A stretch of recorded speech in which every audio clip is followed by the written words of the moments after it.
നിന്റെ പേര് മമ്മൂട്ടി എന്നാണ്. മുഹമ്മദ് കുട്ടിയേക്കാളും അരോചകമാണ് അന്നത്തെ. കാരണം കളിയാക്കി വിളിച്ചൊരു പേരാണ് ഈ മമ്മൂട്ടി. ഞാൻ മമ്മൂട്ടി എന്ന് വിളിച്ചാണ്. ഈ മുഹമ്മദ് കുട്ടി എന്നുള്ള പേരിന്റെ ഒരു അസ്കിത ഉണ്ടല്ലോ, ഒരു വല്ലാതെ പഴഞ്ഞം പേരാണ് എന്ന് തോന്നി എനിക്ക്. പഴഞ്ഞം പേരെന്ന് പറഞ്ഞാൽ കുറച്ച് വലിയ ഒരു ആൾക്കാരൊക്കെ ഇല്ലേ, പ്രായമുള്ള ആൾക്കാർ. എന്റെ ഉപ്പാപ്പയുടെ പേരാണ്, ആ ലെവലിലാണ് ഞാൻ ചിന്തിക്കുന്നത്. അപ്പൊ ഉപ്പര് മരിച്ചുപോയി എന്റെ ഓർമ്മയ്ക്കുണ്ട്. അപ്പൊ അത്രയും പ്രായമുള്ള ഒരാളുടെ പേര് എനിക്കിട്ട് കഴിഞ്ഞാൽ ഒരു അരോചകം ഞാൻ ആലോചിച്ചു. അപ്പൊ കോളേജ് കയറി മാരേജ് കോളേജിൽ ഫസ്റ്റ് ഇയർ ഒക്കെ ചെന്നപ്പോ ഈ മുഹമ്മദ് കുട്ടി എന്നുള്ള തരത്തിൽ അത് ഞാൻ അങ്ങോട്ട് ഒളിപ്പിച്ചു. അവന് ആ പേര് അപ്പാടെ ഞാനതങ്ങ് മറച്ചിട്ട് എന്റെ പേര് ചോദിക്കുന്നവരോടൊക്കെ ഞാൻ ഓമർ ഷെരീഫ് എന്ന് പറഞ്ഞു. അങ്ങനെ അപ്പൊ നമ്മുടെ അന്നത്തെ കാലത്ത് ഈ ഐഡന്റിറ്റി കാർഡ് ഉണ്ട് കോളേജിൽ, ഓർമ്മയില്ലേ?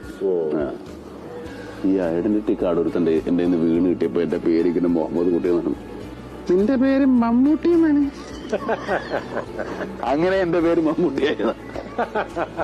അതായത് ഒരു കള്ളത്തരം വെച്ച് ഞാൻ പിടിച്ചു. എന്നെ അവർ പിടിച്ചിട്ട് ശശിധരൻ എന്ന് പറഞ്ഞിട്ട് ഒരു ഫ്രണ്ടാണ്. അവനിപ്പോ എവിടെയാണാവോ. അപ്പൊ അവൻ പാറ്റേൺ ടൂലാണ് പഠിക്കുന്നത്, ഞാൻ BA ഡിഗ്രി. അതിനുശേഷം ഞാൻ മമ്മൂട്ടിയായി. അത് ഈ മുഹമ്മദ് കുട്ടിയേക്കാളും അരോചകമാണ് അന്നത്തെ. കാരണം കളിയാക്കി വിളിച്ചൊരു പേരാണ് ഈ മമ്മൂട്ടി. ഞാൻ മമ്മൂട്ടി എന്ന് വിളിച്ചാണ്. പക്ഷെ ആ മമ്മൂട്ടിയാണ് പിന്നീട് ഈ മമ്മൂട്ടി ആയത്. പക്ഷെ സിനിമയിൽ വരുമ്പോ ഈ മമ്മൂട്ടി എന്നുള്ള ഈ പേരിന്റെ എനിക്ക് തോന്നിയത് ഡയറക്ടർ PG വിശ്വംഭരൻ തോന്നി.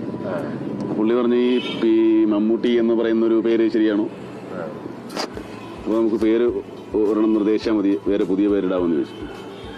അപ്പൊ പടത്തിന് നല്ല വേഷമാണ്, പേരിന് വേഷം പിടിച്ചാൽ ഈ വേഷം പോകുമോ? അത്ര വലിയൊരു പേഴ്സണാലിറ്റി, ഒരു വ്യക്തിത്വം ഒന്നും ആയിട്ടില്ല ഒന്നും മിണ്ടിയില്ല ഞാൻ. പക്ഷെ പരസ്യങ്ങളിൽ പേര് വന്നു. പക്ഷെ അതിനു മുമ്പ് വിൽക്കാനുള്ള സ്വപ്നങ്ങളിൽ മമ്മൂട്ടി എന്ന് പറഞ്ഞ് മേളയിൽ ഞാൻ അഭിനയിച്ചിട്ടുണ്ട് മമ്മൂട്ടി എന്ന്. അല്ലാതെ ഇനിയിപ്പോ പുതിയൊരു പേര് വന്നാലും എനിക്കറിയാം ഇത് വലിയ കാലം നിൽക്കാൻ പോകുന്നത്. ഇവർ പരസ്യങ്ങളിൽ സജിൻ എന്ന് എഴുതിയിട്ട് ബ്രാക്കറ്റിൽ മമ്മൂട്ടി എന്ന് എഴുതി. മനസ്സിലായി? സജിൻ. അത് അന്വേഷിച്ചായിരുന്നോ ചെയ്തത്? ഇങ്ങനെ ഒരു പേര് ഞങ്ങൾ ചിലപ്പോ ഒന്ന് മാറ്റം പറഞ്ഞു. പേര് മാറ്റിട്ട് പടത്തിൽ വേഷം കിട്ടിയാൽ മതി, പിന്നെ നമ്മൾ ആളാകുമ്പോൾ മാറ്റല്ലോ. പക്ഷെ അവരങ്ങനെ ആ പേരിന് വലിയ ഒരു സ്ട്രെസ് കൊടുത്തില്ല. പരസ്യത്തിൽ സജിൻ ബ്രാക്കറ്റിൽ മമ്മൂട്ടി. അതെന്താണ്? അപ്പൊ ആൾക്കാർ ആ സജിൻ അങ്ങ് വെട്ടിക്കളഞ്ഞു. പടം ഇറങ്ങുന്നതിന് മുമ്പേ മമ്മൂട്ടി ആയിരുന്നു.